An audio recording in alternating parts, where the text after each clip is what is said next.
Napaka-sweet ng Panginoong Hesukristo dahil itong umagang ito kanina po hindi po maganda ang mga papaano ko ba sasabihin? Hindi maganda yung naisip ko kasi parang feeling ko po na wala yung 10,000 pesos ko. Parang you know what? I thought I lost my 10,000 pesos. Oh, and then, ang ginawa ng Panginoon, ipinaisip niya sa akin na, ay oo nga pala, may pinaggamitan pala ako. Ano po ang lesson natin dito? Pag meron po tayo yung mga bagay na mga naiisip agad at hindi naman tayo sigurado, manahimik muna po tayo. Kasi naisip po kanina, sabi ko, Lord Jesus, pinabayaan mo ba ako na mawala yung 10,000 ko, ganon. Then, ang ginawa ko, tumahimik lang ako. Then, ginawa ko yung usual na ginagawa ko. And then, naisip ko, ay oo nga no, may pinaggamitan pala ako. Then, may nakita ako mga records na, oh yeah, dahil nawala lang po sa isip ko. Dahil alam niyo po ba, isa ako sa pinaka-busy tao na ito, galing lang po ako sa galing lang po na naman ako ng post office, may mga kinuha na naman akong documents, ganon. Isa ako sa busy tao na hindi ko na po alam minsan ano ba nangyayari, saan ko ba nilagay yung mga ganito, yung mga ganyan. Yeah, so work. Pero, hindi naman po masama magtrabaho. Pero, kung maaapektuhan na yung isip mo, yung pagpapahinga mo, medyo, ako maglalaylo muna ako, sabi ko. Pero, hindi ako pwede maglaylo kasi may tinatawagan ako. Pero ang ginagawa ko na lang po, I made sure na sa gabi nakukuha ko yung 8 hours of sleep. Awa naman ng Panginoon, mahigit pa. Dahil kung hindi mo tutulungan din ang sarili mong matulog, kasi mahalaga po ang tulog. Nakalagay sa Bible na dinibigyan ni Jesus ng mapayapang tulog ang mga anak niya eh. 'Di ba? So if you will not, anong tawag dito? Take time. Take time for the word. Mahalaga po yung word of God. Number 1 po yan. Pero ako naman kasi hindi po ako religion eh. Ako nagbabasa ako ng Bible kung kailan ako komportable. I will never read the Bible kung kailan ako sabog-sabog ang isip ko. No, dahil hindi rin papasok ang mga revelations. Wala akong may babahagi sa inyo. Nakakapagbahagi po ako sa inyo dito sa channel natin kung punong-puno ako ng revelation. Pero ito naman po more on my experience as a person. Dahil bilang tao, pag piling mo na walang ka ng 10,000, syempre, wow! Lord, hindi naman po sa pagano yung 10,000. Ano ba naman yan kung tutuusin sa mga blessings mo? Pero sayang naman po yun. Sana naitulong ko na lang sa iba. 'Di ba? Pero pinaisip ng Panginoon, ang dami ko palang order sa Shopee. Yun.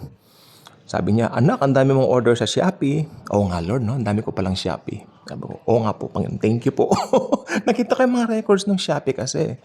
Nga pala, dito ko pala nailagay. Galit na galit pa naman ako. Nabubusit ako. Akala ko na walang 10,000 ko. So, thank you, Jesus. Di ba?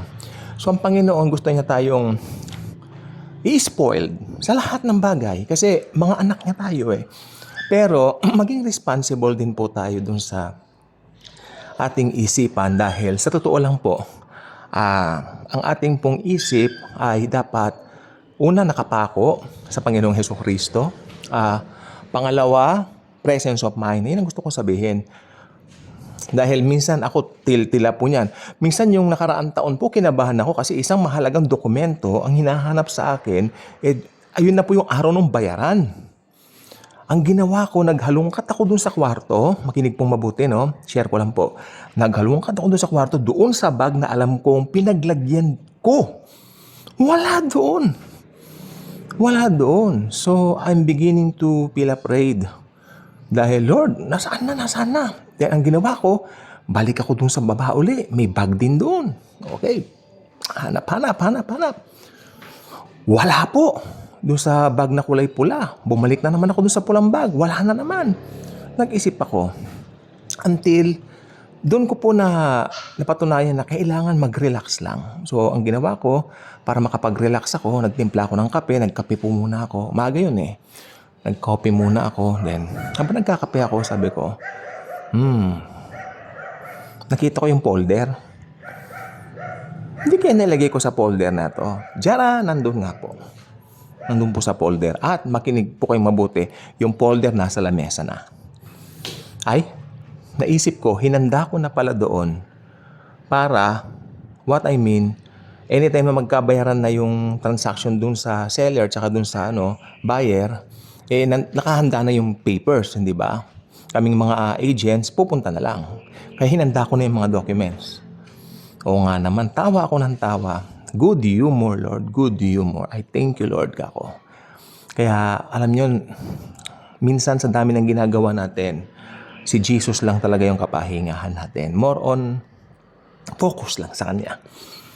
Yung mga distraction, mga tawag dito, yung mga pwedeng makadistract po sa atin, like yung mga sobrang busy.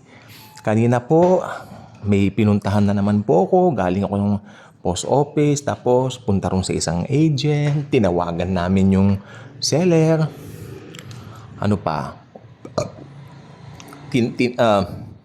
Tiniyak namin kompleto yung mga pirma.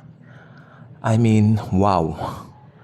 Tapos bigla akong naisip ba naman, nawala yung 10,000 ko. Ba't wala rin yung 10,000, ganun-ganun. Hindi ko naisip dahil talagang sabog-sabog ang isip ko eh. Umaga pa lang, naghihintay na ako ng mga messages, kung ano nangyari sa transaction, ganun pong buhay namin. Tapos, minsan nga nahihiya ako sa Panginoon. Ito, aminin ko po sa inyo, minsan nakalimutan ko mag-devotion paggabi na. O Panginoon, pero wala naman po ako sa law. Wala ako sa law, I'm under grace. So, Lord, lambing ko lang naman sa'yo. Nakalimutan ko po. Diba? Ganyan si Lord eh. Ay, anak ka ni Jesus sa isip ko, sa spirit ko. Wala sa akin yon. Relax, cool ka ni Jesus. Just be cool, kanya. Okay, Lord Jesus. Thank you ako.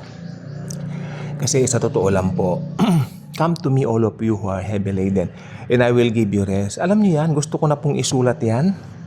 Itong kalagayan kong ito ngayon, gusto ko na pong isulat yan sa isang karton na malaki. Isabit ko dito sa pintuan ko. Pintuan namin ng kwarto ko kasi kailangan ko po yan. Come to me all of you who are heavy laden. I will give you rest. Jesus, give us rest. Hindi naman siya nagbibigay ng ng mga kapaguran na yan. Okay? So, ganyan po talaga. Pero ito gusto ko pong, dito sa vlog na ito, gusto kong ibigay lahat ng papuri kay Jesus Christ. Mabuti siyang Diyos, hindi siya nagpapabaya. Kala ko na wala yung 10,000 ko. Pinaisip ni Jesus, anak naman, ang dami mo kayang binili sa Shopee. Makita ko, nga no. Tawa ko ng tawa. Take note hindi naman po naubos doon. Pero what I mean is, yes, marami nga po akong Shopee. Mahirap pigilan ng Shopee. Pero biyaya po ni Lord yan. Kung may pera kayo, sige lang po. Wala po tayo sa law. Nasa grace po tayo. And lagi po nag-a-abound ng grace, no? Pero wag natin kalimutan sanang tumulong sa iba. And kanina naman po, natutuwa naman po ako dahil nakatulong naman po ako sa kapwa ko. Hindi naman po sa pagmamalaki yan. May natulungan na naman po ako na kahit paano naman po. Hindi ko na po i-detail dito pero at least pwede na po nilang pangkain yun. No? Thank you, Jesus. Ganyan ang Panginoon. Kasi I ask the Lord, dalin mo sa way ko, Lord, yung mga, alam mo, nangangailangan na gusto mo, ako yung gamitin mong angel para ma-provide yung mga necessities nila. Then, thank you, Jesus. Isang malaking karangalan na gamitin mo ako. Okay? So, hindi po nawala yung 10,000 ko. Dami kong binili sa Shopee. Wow! Kay Jesus lahat ng papuri. Kaya kung hindi pa kayo subscriber sa channel na ito, I invite you to do so. Click the notification bell, share the wonderful video, and share Jesus. Thank you, and Jesus truly loves us all. Shopee na rin kayo.